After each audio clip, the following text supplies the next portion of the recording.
እንደዚህ መሰረታዊ ጥያቄዎች ቢያንስ ፕሮቴስታንት የሚሰሩት ጋር ብጠይቋቸው የተሻለ ይመስለኛል። ምክንያቱም እዛ በጣም ብዙ ናቸው። ሙስሊሞች ላይ መናገር ብቻ እውቀት የመሰለው የቤተክርስቲያናችን ትልቁ ዳቦ ሊጥ ሆነ። ከጆሮሽ ነው ብሉት። ከጆሮ ነው። ቆይ አንዴ ከጆሮ ይሆናል ማለት ነው። አረ ከጆሮ አይደለም። ጭራሽ ወደ ጴንጤናችሁ ጠይቁት ልናለ።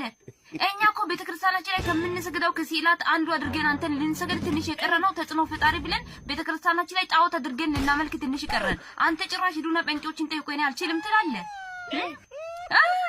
አካናኔ አለዘዶ ጭራሽ እኔ የለሁበትም። ይሄን ቪዲዮ ኮፕሊንክ አድርጋችሁ አድርጉ። ከተቃጠለ በሁለት ቀን ይጥፋ። ምክንያቱም ተጽዕኖ ፈጣሪያችን ነካሽ፣ ጣዖታችን ነካሽ፣ አምላካችን ነካሽ ማለት አይቀር።